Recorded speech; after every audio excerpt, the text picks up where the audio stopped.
weight gain, fatigue, injuries, or just age-related decline, many of us are left feeling frustrated for real solutions.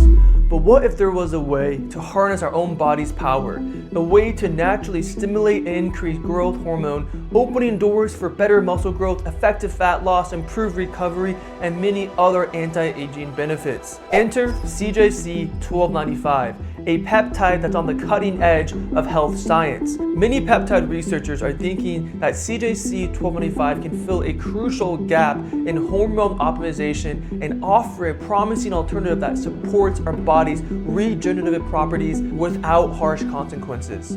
Join me as we take a deep dive into CJC 1295, where I'll be sharing all my research and discoveries on this amazing compound. So before I begin, I must start off with a disclaimer that I'm not a doctor, that all the information in this video is purely for educational and entertainment reasons. Any health concerns you may have or questions, please seek out a licensed profession and do not use this video. Thank you for agreeing. Now let's get straight into this video. So what is CJC 1295? Well, it falls into the category of being a GHRH, a growth hormone releasing hormone. It's still a peptide, but this peptide helps the body create and release more growth hormone. Additionally, it stays in the body for 6 to 8 days, which is not the case for MODGRF 129. CJC 1295 contains DAC, drug affinity complex, which is why it can stay in the body for 6 to 8 days. So what's the difference between CJC 1295 and MODGRF 129? And this is a big confusion I see a lot. And pretty much what happened is that CJC 1295 became the popular name, and now everyone just knows that. Not many people know about MODGRF 129, but pretty much the real name, it's actually the real compound, CJC 1295 contains DAC, drug affinity complex, which allows the peptide to stay in the body up to 6 to 8 days. MODGRF 129, if the real version, just stays in the body for maybe 10 minutes, but it goes up to the receptors, activates them, then leaves, while CJC 1295 attaches onto the receptors for multiple days, which you're later going to learn has stronger effects. But for some reason, I see many people in companies saying they're the same thing, and they'll just say that CJC 1295 is just MODGRF 129, and then the real CJC 1295 is CJC 1295 with DAC, which is just confusing. So it's important to clarify that is CJC 1295, is that with DAC, which means that is the real compound, or is it without DAC, which is actually MODGRF 129, because MODGRF 129 was the initial peptide discovered and created, and then came along CJC 1295 with DAC because researchers wanted a stronger response. And now I want to touch on the differences between a GHRP and a GHRH.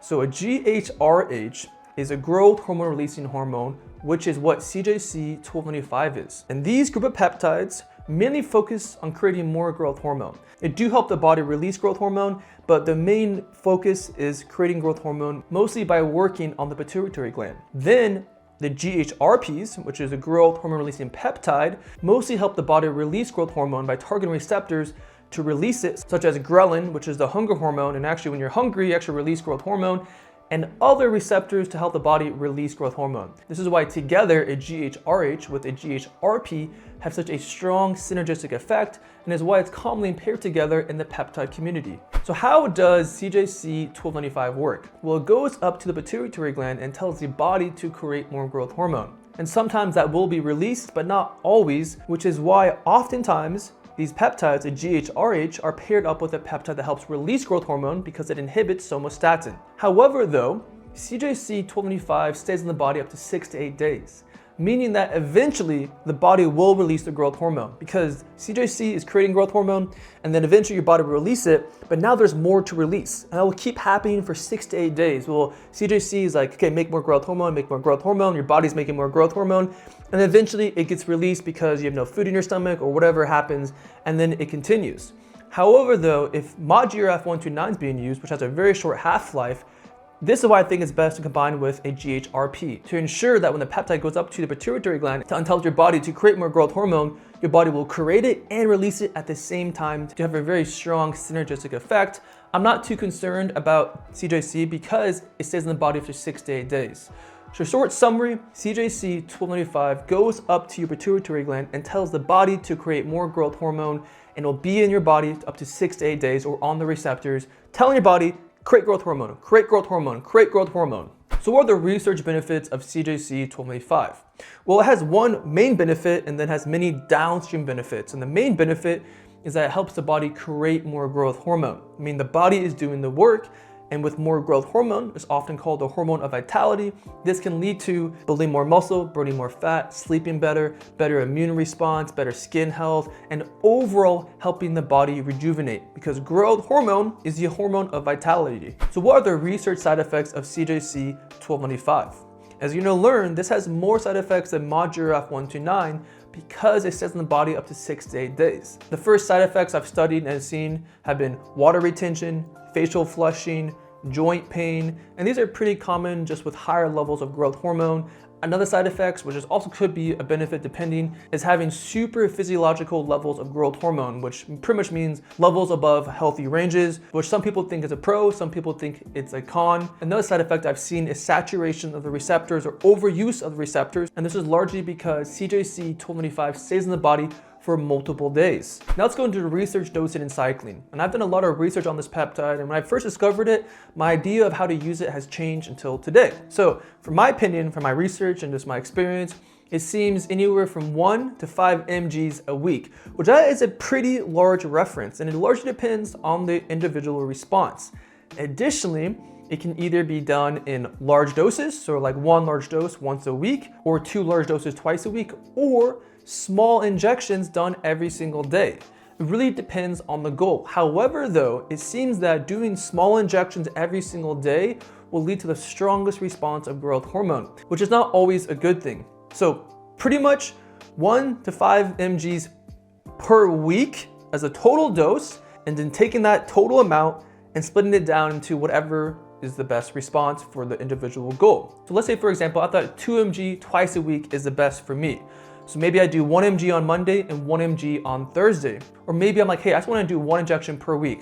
So maybe I do 2 mgs every Monday. Or let's say I want to do 5 injections per week. So then I would do 400 micrograms for 5 days. I know it's a little confusing. That's one thing you're going to learn about peptides. There's like a general idea of dosing and cycling, but there's so much room to explore and discover, and as well so much when it comes to individual response. And then for the cycling, I've seen anywhere from 6 to 8 weeks to 4 to 8 weeks off. Personally, I would stick to shorter cycles just to really prevent any saturation of the receptors with longer off cycles. And last note on this is that there will be the highest response from this peptide when taken on an empty stomach, because growth hormone can't be released if there's food in the body, specifically carbs and fats. So to summarize dosing and cycling, 1 to 5 milligrams per week, and that can be done either in 1 large dose or many small doses taken every single day. It largely depends on the individual response. Cycling anywhere from 6 to 8 weeks on, 4 to 8 weeks off. Preferably, I stick towards the shorter cycles with this peptide. Now let's go into other peptides I would take with CJC 1225. First would be some kind of GHRP like ipurelin or GHRP6 to help the body release more growth hormone. Next peptide would be IGF-1 LR3. This is an amazing peptide for building muscle, so I would definitely add this in if my main goal was building muscle. Some other peptides to look into could be TP500, BPC157. Those greatly help just with full body recovery. Another peptide would be PEG-MGF, specifically if I really wanted to focus on muscle recovery, because PEG-MGF really shines with muscle recovery. Another peptide I would look into is Kispeptin-10, which does many wonderful things at increasing FSH and LH, which help a lot with testosterone and can really complement growth hormone. And the last, they're not really peptides, but I will be talking more of them on this channel. It's HMG, ACG, and gonadotropin. All of those play a major role in the sex loop axis, which can greatly help increase testosterone, and testosterone can greatly complement growth hormone. So here are some supplements I would take with CJC 1225. First would be some kind of a natural test booster, ideally one that has organs and herbs, because I think growth hormone with testosterone is a powerful combination. Next would be some kind of vitamin D with K2, crucial for good hormonal health. Next would be some kind of DHEA and progesterone, which is something I've actually been playing around a lot with. And small amounts can be super powerful just for having a good HPA axis and is overall complementing your hormone cycle. Next would be DIM, which is an amazing natural herb that helps regulate estrogen because as your body makes more hormones, especially testosterone, it also makes more estrogen. And as a man, you probably don't want that. So DIM is a great way to help balance that out in a natural way. Another noteworthy supplement would be some kind of natural diuretic like dandelion root, because those can help a lot with reducing water retention. And lastly, NAD and glutathione. They're some of my favorite supplements, can greatly overall complement your cycle. Now let's go into some lifestyle tools I would add into this. And this is a common thing I've seen with growth hormone peptides and just peptides in general, is that the peptide will load the gun and your lifestyle factor will shoot it. So first, obviously working out, and honestly my favorite time to actually take growth hormone peptides is actually before a workout in a fasted state. But very important that you're working out, eating healthy. Ideally functional training with an animal-based diet can be very, very powerful for being strong. Can be very powerful for packing on muscle and optimizing your hormones naturally. Some other lifestyle tools would be sauna. Can be an amazing way to naturally increase growth hormone. Another lifestyle tool is vibration therapy. I love vibration plates. I literally do one almost every single morning. Amazing way to increase growth hormone, but also has many, many other benefits. So definitely look into that. And some other lifestyle tools, especially if you're a man, would be icing your balls, red light therapy on your balls, and as well magnesium lotion. These are all great way to supercharge your testicles, and your testicles are very important for being healthy and as well making more testosterone, which I said many times in this video. Testosterone with growth hormone is a very powerful combo. And lastly is HRT, hormone replacement therapy. I think especially combined with CJC25 can really complement someone who is on HRT or wants to get on HRT just to make sure the body is not being suppressed. So what are the pros of CJC1225? The first pro is that it can largely increase growth hormone in the body, even to levels of super physiological levels, if done in a certain way, which is not always a good thing. The second pro is that it can require a few injections per week because it does stay in the body up to 6 to 8 days. So what are the cons of CJC25? The first con is how long it stays in the body. I personally think it's unnatural, and is unnatural how long it stays in the body, and that can lead to more side effects such as saturation of the receptors and too much of growth hormone, because too much of growth hormone can be a bad thing. So what is my overall opinion of CJC1225? So when I first discovered it, I didn't want to use it at all because I did not like how it stayed in the receptors for so long.